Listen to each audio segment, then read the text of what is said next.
नमस्कार, जीत पॉइंटर में आप सभी का स्वागत है। कैसे हैं आप सभी लोग? देखिए, घटना चक्र के पूर्वावलोकन की सीरीज़ में हम ज्योग्राफी सब्जेक्ट कवर कर रहे थे और इसी क्रम में हमने भारत का भौतिक विभाजन चैप्टर शुरू किया है।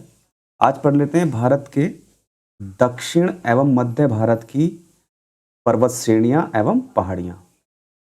दक्षिण और मध्य में भारत में जो पर्वत श्रेणियाँ और पहाड़ियाँ हैं, उनके बारे में आज देख लेते हैं। चलिए शुरू करते हैं।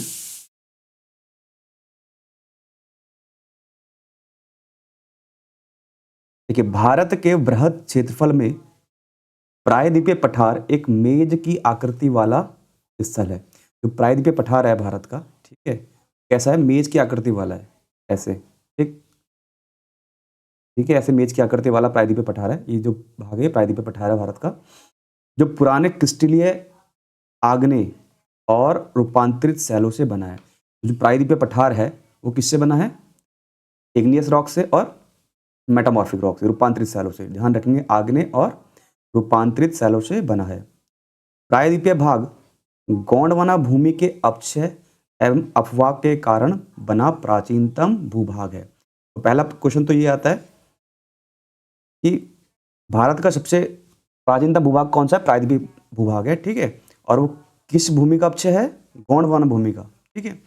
इस पठारी भाग में चौड़ी तथा छिछली घाटियां एवं गोलाकार पहाड़ियां हैं।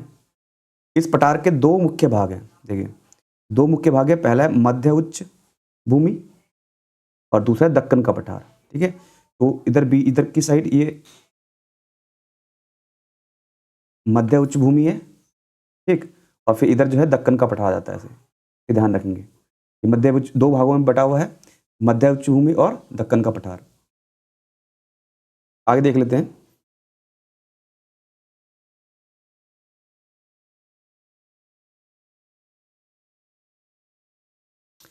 नर्मदा नदी के उत्तर में प्रायद्वीपीय पठार का वह भाग जो कि मालवा पठार के अधिकतर भागों पर फैला है, उसे मध्य उच्च भूमि के नाम से जाना जाता है, ठीक है। जैसे कि अभी हमने देखा, ये जो मध्य उच्च भूमि है, ये वाला जो भाग है मध्य उच्च भूमि, ये किसका भाग है? मालवा के पठार। ये है मालवा का पठार, ठीक है। ये मालवा के पठार में फैला हुआ है। और नीचे जो है ये उच्च भूमि के नाम से जाना जाएगा इसको। ये मध्य उच्च भूमि, ये उच्च भूमि, ठीक है। आगे देखेंगे। विंध्य श्रृंखला दक्षिण में मध्य उच्च भूमि तथा उत्तर पश्चिम में अरावली से घिरी है, ठीक। देखिए, इसको पॉइंट टू पॉइंट समझेंगे। मैं यहाँ पे मैप के थ्रू बता देता हूँ आपको।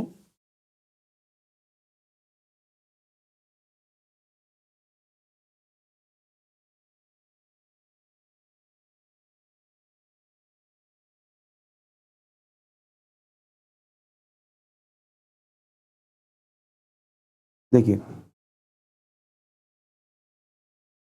ये है अरावली पर्वत श्रृंखला, ठीक है। ये जो रेड वाली दिखी है, ये अरावली पर्वत श्रृंखला, ठीक।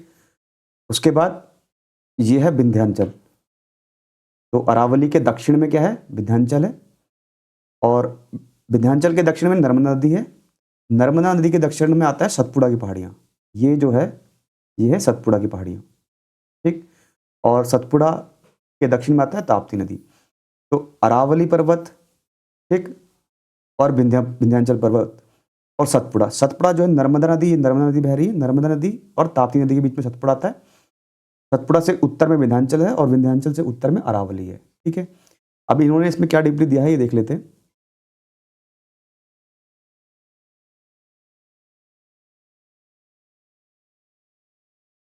तो विंध्याचल श्रृंखला जो है दक्षिण में मध्य उच्च भूमि था, उत्तर पश्चिम में अरावली से घिरी है। अरावली श्रेणी गुजरात के पालनपुर से लेकर राजस्थान एवं हरियाणा से होकर दिल्ली तक लगभग 800 किलोमीटर की है। तो जो अरावली श्रृंखला है, ये गुजरात से लेकर हरियाणा और राजस्थान और दिल्ली तक पहुंचा हुआ है। और कितने किलोमीटर की है? 800 किलोमीटर की रेंज है इसकी, ठीक है, अरावली की, ठीक। आगे देखेंगे। इसका निर्माण प्री कैम्ब्रियन काल में हुआ है, जो 600 से 570 मिलियन वर्ष पूर्व का माना जाता है।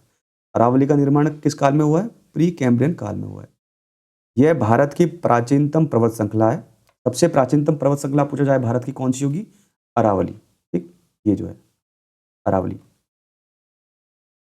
जबकि विश्व की सबसे प्राचीन पर्वत श्रृंखलाओं में से एक है ये, ठीक। आगे देखेंगे,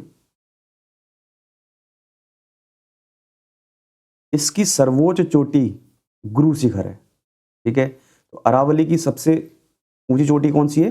गुरु शिखर। अरावली अवशिष्ट पर्वत का उदाहरण है, ठीक है। जो अरावली है वो कैसे पर्वत का उदाहरण है? अवशिष्ट पर्वत का उदाहरण है। जैसे हिमालय वलित पर्वत का उदाहरण है, ऐसे अरावली अवशिष्ट पर्वत का उदाहरण है। अब अवशिष्ट पर्वत होते क्या हैं? अवशिष्ट पर्वत उन पर्वतों को कहा जाता है जो प्रारंभिक पर्वत अपरदन की शक्तियों द्वारा अपरदित होकर नीचे हो जाते हैं। कहने का मतलब है कि जो पहले पर्वत थे और उनका अपरदन हुआ किसी कारणवश, और अब जो शेष बचा पार्ट है वो ही पर्वत बचा है, ठीक है। उसको बोलते हैं अवशिष्ट पर्वत। उनका अवशिष्ट या शेष अवरोधक भाग ही दृष्टिगोचर होता है, यानी दिखाई देता है जो बचा हुआ पार्ट है, अवशिष्ट भाग। ऐसे पर्वतों को बोला जाता है अवशिष्ट पर्वत। अरावली कैसा पर्वत है? अवशिष्ट पर्वत है और सबसे पुराना है। आगे देखेंगे,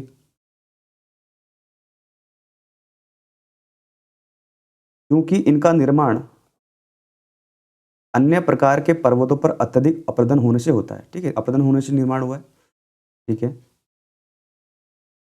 अतः इन्हें घर्षित पर्वत या अवशिष्ट पर्वत भी कहते हैं। विंध्याचल, अरावली और सतपुड़ा, बहुत इंपॉर्टेंट बात है। विंध्याचल, अरावली और सतपुड़ा, ये तीनों ही कैसे हैं? अवशिष्ट पर्वत के उदाहरण है, ठीक है। ये यहाँ पे जो है ये विंध्याचल है, फिर उसके बाद सॉरी ये अरावली है, फिर विंध्याचल आ जाता है और फिर सतपुड़ा, ठीक। और यहाँ पे बह रही नर्मदा नदी और ये ताप्ती नदी। नर्मदा नदी और ताप्ती नदी के बीच में सतपुड़ा है, उससे ऊपर विंध्याचल है और उससे ऊपर अरावली है। अरावली, विंध्याचल और सतपुड़ा तीनों ही कैसे हैं? अवशिष्ट पर्वत के उदाहरण है। आगे देखते हैं,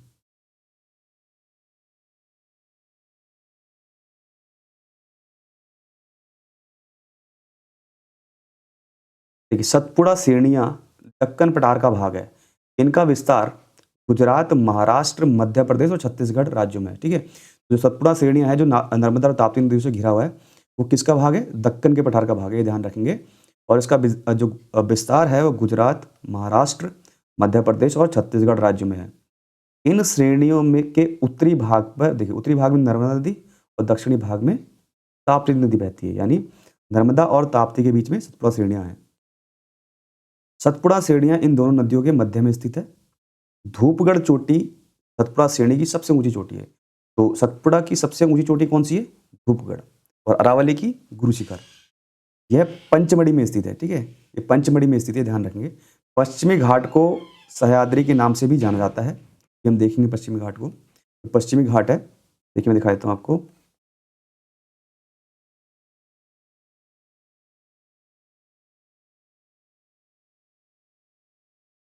ये जो है पश्चिमी घाट है, ये पश्चिमी घाट है और इधर ये पूर्वी घाट है, ठीक।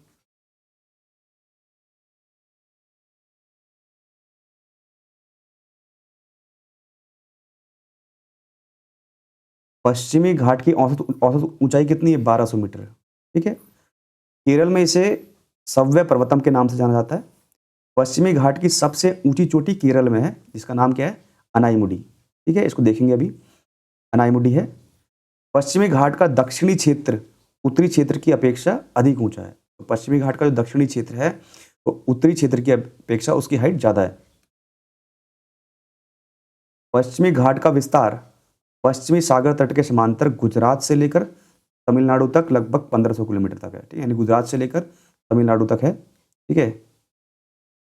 यहाँ गुजरात से लेकर तमिलनाडु तक लगभग 1500 किलोमीटर है, ठीक।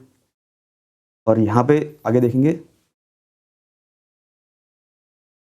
और 15 किलोमीटर की लंबाई है। यहाँ पे उत्तर में तापी के मुहाने से दक्षिण में कन्याकुमारी अंतरीप, यहाँ पे जो है कन्याकुमारी अंतरीप है, यहाँ तक उसका फैलाव है। ये कैसा है? भ्रंशतोत पर्वत यानी ब्लॉक पर्वत है। जो पश्चिमी घाट के पर्वत हैं वो कैसे हैं? ब्लॉक पर्वत हैं, ये भी ध्यान रखेंगे, ठीक। भ्रंश के कारण उनका उत्थान हुआ है, तो भ्रंशतोत पर्वत है और ब्लॉक पर्वत है, जिनका निर्माण स्थल के एक खंड के अरब सागर में अपसंवलन के कारण हुआ है। आगे देखेंगे, इसका पश्चिमी ढाल तीव्र एवं खड़ा है। जो पश्चिमी ढाल है, ठीक, पश्चिमी ढाल इधर की तरफ का, जो इधर की तरफ का ढाल है वो तीव्र है, ठीक है, ध्यान रखेंगे, तीव्र है और खड़ा है। पूर्वी ढाल मंद एवं सीढ़ीनुमा है और इधर का जो ढाल है वो मंद है और नीचा नीचा पठार है। 16 डिग्री उत्तरी अक्षांश तक पश्चिमी घाट मुख्यतः बेसाल्ट शैलों से बना हुआ है। कहाँ तक? 16 डिग्री अक्षांश तक। और गोवा से दक्षिण में ग्रेनाइट और नाइस शैलों से निर्मित है। आगे देखेंगे, नल्ला मलाई पहाड़ियाँ आंध्र प्रदेश एवं तेलंगाना के मध्य की सीमा बनाती हैं। जो नल्ला मलाई पहाड़ियाँ हैं, ठीक है, तो यहाँ पे नल्ला मलाई पहाड़ियाँ हैं, ये आंध्र प्रदेश और तेलंगाना की सीमा बनाती हैं। ये पहाड़ियाँ कृष्णा और पेन्नार नदी के मध्य हैं। तो यहाँ पे कृष्णा बहती है और पेन्नार नदी बहती है, उनके मध्य में जो है नल्ला मलाई पहाड़ियाँ, और आंध्र प्रदेश और तेलंगाना की मध्य सीमा बनाती है नल्ला मलाई पहाड़ियाँ। यह पूर्वी घाट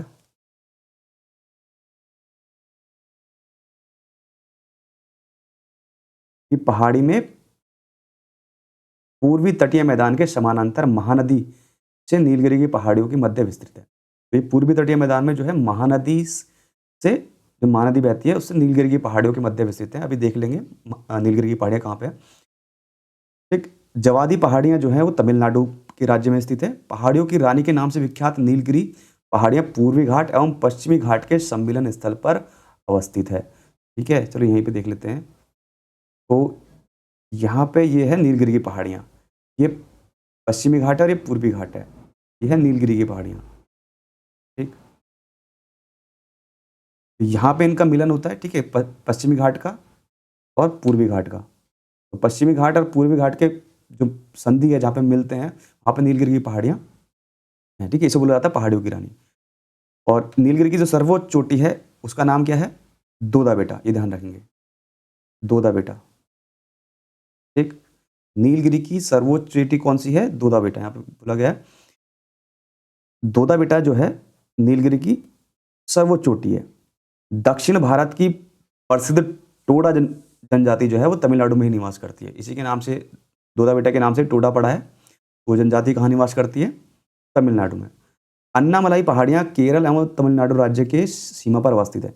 यहाँ पे जो है अन्नामलाई पहाड़ियाँ हैं, ठीक। ये अन्नामलाई पहाड़ी है जो कि यहाँ पे तमिल, ये केरल है इधर और ये तमिलनाडु, उसकी सीमा पर जो है अन्नामलाई पहाड़ियाँ हैं, अन्नामलाई पहाड़ी, ठीक है ये। और अन्नामलाई पहाड़ी की सबसे ऊंची चोटी कौन सी? अन्नाईमुडी है, ये भी याद रखेंगे। नीलगिरी पर्वतमाला तमिलनाडु, केरल एवं कर्नाटक राज्यों में विस्तृत है। जो नीलगिरी है ये इधर तमिलनाडु, केरल और कर्नाटक में विस्तृत है पूरी, ठीक है। यह एक पर्वत ग्रंथि है, ये ध्यान रखेंगे, क्योंकि तीन ज्वाइंटों को जोड़ता है ना, इसलिए पर्वत ग्रंथि मानी जाती है। यानी पूर्वी घाट और पश्चिमी घाट को जोड़ रहा है नीलगिरी, इसलिए इसको पर्वत ग्रंथि भी कहते हैं। आगे देखेंगे, कार्डमम पहाड़ियाँ दक्षिण भारत में दक्षिणी पश्चिमी घाट के केरल के दक्षिणी पूर्वी स्थित हिस्से तथा तमिलनाडु के दक्षिणी पश्चिमी हिस्से में अवस्थित है। इन पहाड़ियों पर इलायची की खेती व्यापक पैमाने पर की जाती है। देखिए यहीं पे जो है, इसके नीचे आएंगे, यहाँ पे आपको देखेंगे ये है कार्डमम की पहाड़ियाँ, ठीक है। इसे इलायची की पहाड़ियाँ भी बोलते हैं क्योंकि यहाँ पे इलायची की खेती ज़्यादा होती है, ठीक। तो केरल और तमिलनाडु के मध्य की सीमा बनाता है कौन सा? ये इलायची की पहाड़ियाँ या कार्डमम की पहाड़ियाँ। आगे देखेंगे, सेवराय पहाड़ियाँ तमिलनाडु,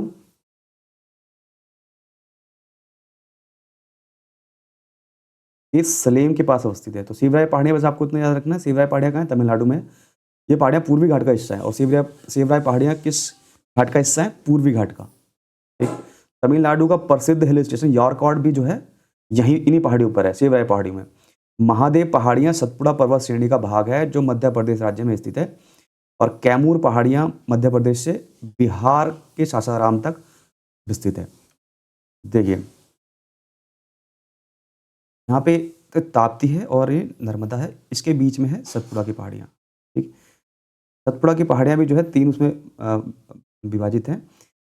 एक है इधर की तरफ है कैमूर की पहाड़ी पूर्व में, और इधर है महादेव की पहाड़ियाँ, ठीक है। तो ये ध्यान रखेंगे, महादेव की पहाड़ियाँ और कैमूर की पहाड़ियाँ जो है किसका हिस्सा है? सतपुड़ा पर्वत का हिस्सा है, ठीक है। आगे देखें, गड़जात की पहाड़ियाँ उड़ीसा राज्य में स्थित हैं। तो गड़जात की पहाड़ियाँ कहाँ हैं? उड़ीसा राज्य में, जहाँ गौंड जनजाति पाई जाती है। बहुत महत्वपूर्ण पॉइंट है। गौंड जनजाति कहाँ पाई जाती है? उड़ीसा राज्य में पाई जाती है, वो भी कहाँ, गडजात की पहाड़ियों में। आगे देखेंगे, अजंता श्रेणी का विस्तार केवल महाराष्ट्र राज्य में है। जो अजंता श्रेणी है उसका विस्तार कहाँ है, केवल महाराष्ट्र राज्य में। रामगिरी की पहाड़ियाँ तेलंगाना में स्थित है। तो रामगिरी की पहाड़ियाँ कहाँ हैं, तेलंगाना में। यह पूर्वी घाट या महिंद पर्वत का हिस्सा है, ठीक है। तो महिंद पर्वत कहाँ है, तेलंगाना में, और ये रामगिरी जो है महेंद्र पर्वत का हिस्सा है।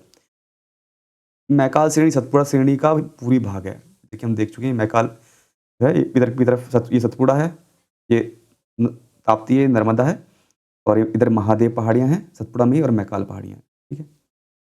और ये मध्य प्रदेश एवं छत्तीसगढ़ राज्य में फैली हुई मैकाल पहाड़ी। तो इसकी व्याख्या देखी हमने। नेक्स्ट वीडियो में देखेंगे इससे संबंधित प्रीवियस में आए हुए क्वेश्चन। धन्यवाद।